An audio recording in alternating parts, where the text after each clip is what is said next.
En la unidad 2, referido al tema sobre patrimonio. Puedo decir que el patrimonio son todos los bienes y obligaciones que posee una persona natural o una persona jurídica. Dentro de esos bienes, podemos decir que representan el patrimonio los activos y los pasivos. Los activos son todos los bienes que posee la persona natural o jurídica. Dentro de esos bienes están los vehículos, viviendas, mobiliario, cuentas por cobrar. Y dentro de los pasivos están todas las obligaciones que poseen las personas naturales o jurídicas. Dentro de esos pasivos podemos decir que están todas las cuentas que tienen pendientes por pagar. Dentro de esas pueden ser hipotecas, préstamos bancarios, impuestos por pagar, prestaciones sociales, etc. Los activos los podemos, dentro de sus características, están que son tangibles e intangibles. Los tangibles son todos aquellos que se pueden ver y tocar. Y los intangibles son todos aquellos activos que poseen tanto las personas naturales como las empresas. Entre esos tenemos obras de arte. No, disculpe, me equivoqué. No es obras de arte. Los intangibles son bienes que posee, pero que no se pueden tocar ni ver, porque no tienen, o sea, no son una cosa. Son las marcas registradas, son las patentes, todo lo que no se pueda ver ni tocar que posea una persona, pero que tiene un valor económico. El patrimonio general. Dentro de las reglas del patrimonio general de las personas, podemos decir que tienen unas características especiales, que son todos los bienes que posee una persona son únicos, todo su patrimonio. Son indivisibles, no se pueden dividir los bienes, o sea, su patrimonio no se puede dividir. Son inseparables. Por ejemplo, no se pueden vender o regalar el patrimonio completamente. Pero hay una excepción sobre el patrimonio. Por ejemplo, el patrimonio, yo lo puedo separar un bien para responder ante una deuda que la persona natural o la persona jurídica contraiga. Por ejemplo, una persona tiene una vivienda, va al banco y solicita un crédito. Si esa persona no paga ese crédito, la entidad puede ir en contra del bien que dio de garantía, no afectando sus bienes totales. La herencia o beneficio de inventario.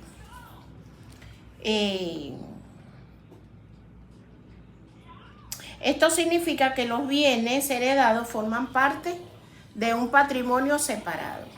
Por ejemplo, una persona recibe de una herencia. Tiene un bien separado a los bienes propios que viene teniendo.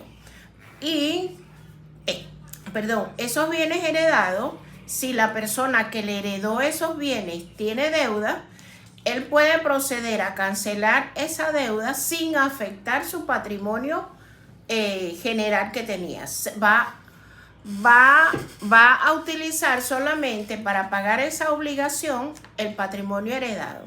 Y le va a quedar un patrimonio resultante de pagar del activo menos el pasivo. Le queda un patrimonio restante. Sobre el fideicomiso, puedo decir cuando una persona le transfiere a otra un bien para que lo administre sin ser afectado el patrimonio de ambos, ni del uno ni del otro. Ok. Los bienes familiares. En nuestra legislación, ¿verdad? Los bienes declarados de una persona, si es su vivienda principal, es invalgable. O sea, si yo tengo una vivienda o una persona natural tiene una vivienda declarada como su vivienda principal y tiene deudas, no va a responder con su vivienda principal para cancelar esa deuda, sino con puede cancelarla con otros bienes, pero no con su vivienda principal. O sea, no se puede tocar. Los bienes familiares. Por ejemplo, en el hogar. La ley venezolana permite que se constituya un hogar. ¿Ok? Sobre todos los bienes que están dentro del hogar, son bienes que igualmente como la vivienda principal no puede ser embargado.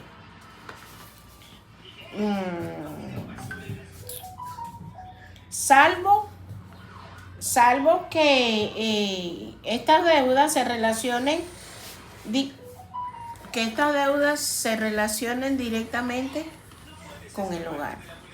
O sea, sí puede haber, por ejemplo, una hipoteca.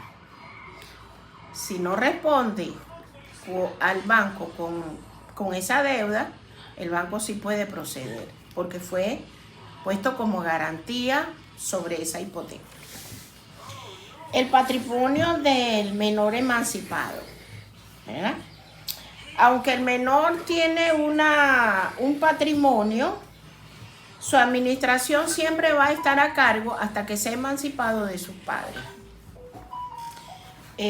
Este patrimonio está protegido legalmente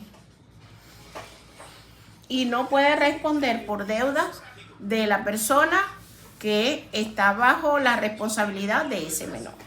O sea, los bienes del menor no son embargables, son intocables. Patrimonio de la comunidad conyugal. Aquí, al casarse los cónyuges, forman un patrimonio, pero cada uno viene con un patrimonio propio. Cuando entran en la comunidad conyugal, ya esos patrimonios es responsabilidad de ambos, que van a responder ante deudas que contraigan ambos. No tienen que incluir ni el patrimonio de la esposa ni el patrimonio del esposo. O sea, solamente el patrimonio que conformaron dentro de esa unión matrimonial. El patrimonio de destino o de administración. Este se refiere a cuando este patrimonio se caracteriza por estar desvinculado del titular. Por ejemplo, una persona se desaparece, lo declaran fallecido, entonces hay una persona representante para administrar esos bienes. Si la persona no reaparece y se declara fallecido, entonces se declara que pertenece a la persona que lo administró. Patrimonio de la herencia yacente. Este viene a ser el resultado del patrimonio heredado una vez que se cancelen las deudas que dejó el fallecido. Entonces la persona ya sí pasa a tener dentro de su patrimonio ese patrimonio yacente, o sea, conjuntamente con su patrimonio propio que heredó, que tenía antes de heredar. El patrimonio de Nasciturus. ¿Ok? Es el patrimonio del ser que está por nacer. Porque estando dentro del vientre de la madre, ese no puede heredar, pero una vez que nace, ya sí legalmente puede heredar el patrimonio. Patrimonio del comerciante fallecido. Este se refiere cuando un comerciante es declarado en quiebra. Los bienes que conformaban ese comercio son los que van a estar, ¿cómo sería? Son los que están expuestos a ser embargados para cobrarse una deuda que tenga el comerciante. Y lo que lo separa del patrimonio personal de ese comerciante. O sea, su patrimonio del comercio, su capital del comercio, se perdió, pero tiene unos bienes todavía, pero que no tienen que ver con sus bienes propios. Esos bienes sí son embargables para cobrar una deuda sobre ese comercio. Ok, otros tipos de patrimonio. Entre esos tenemos los patrimonios colectivos, que se refieren a los bienes que pertenecen a una colectividad. Por ejemplo, se conforma un grupo de personas, conforman una cooperativa o una fundación. Todos los bienes que ellos aportaron pertenecen a la cooperativa y cada uno, aparte, tiene su patrimonio propio, pero no tienen que ver el patrimonio propio con el patrimonio que se conformó para esa cooperativa. Y la cooperativa en su conjunto responde por las deudas que contraigan la cooperativa, o sea, la cooperativa o la fundación. El patrimonio residual es el patrimonio que queda después que se han cumplido todos los fines de la institución. Por ejemplo, lo que queda de una herencia después de pagar las deudas. Ese sería el patrimonio residual, que lo voy a juntar con mi patrimonio propio. El patrimonio autónomo se refiere a una masa de bienes y derechos que se agrupan para un fin particular, como por ejemplo un fideicomiso. La responsabilidad patrimonial es un principio jurídico que establece que las personas responden por sus deudas y por sus obligaciones, ¿verdad? Eso lo consagra el artículo 1864 del Código Civil venezolano. Lo voy a revisar. Okay. Los derechos reales en el Código Civil.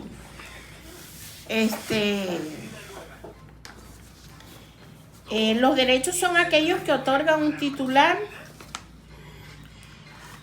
que se otorga a su titular un poder directo, inmediato sobre una cosa, o sea, sobre un bien. Yo le puedo dar un poder a otra persona para que represente mis bienes. Okay. Entre los cuales se destacan la propiedad, o sea, el derecho de gozar, el derecho de usar y la disposición del bien. Eso lo consagra dentro del Código Civil venezolano, ¿verdad? La posesión, aunque no es un derecho real como tal, una persona con un bien alquilado sí puede poseer ese bien, estar dentro del bien, disfrutarlo, gozarlo, usarlo. Los derechos reales de la garantía. Eso dice, por ejemplo, como una hipoteca le permite al acreedor vender el bien grabado para cubrir una deuda. Y los derechos reales de gozo incluyen el usufructo que genera ese bien que permiten disfrutar de un bien ajeno y de la servidumbre, que establece una carga sobre el inmueble en beneficio de otro. Y las diferencias entre derechos reales y el derecho de crédito. Tenemos unas características sobre los derechos reales y los derechos de crédito. Por ejemplo, el objeto en los derechos reales recae directamente sobre el bien, sobre la cosa grabada. Y los derechos de crédito recaen sobre la persona, sobre la conducta del deudor. Los sujetos tienen un sujeto activo, que sería el titular, y un sujeto pasivo, que sería el colectivo, la sociedad, que debe respetar el derecho. Entonces, dentro del derecho de crédito tienen un sujeto activo, que sería el acreedor, y un sujeto pasivo denominado el deudor. En la oportunidad, en los derechos reales, son oponibles erga omnes, que quiere decir frente a todos. El titular puede reclamar el derecho cualquiera que lo perturbe. Son oponibles inter partes, que quiere decir solo entre el acreedor y el deudor.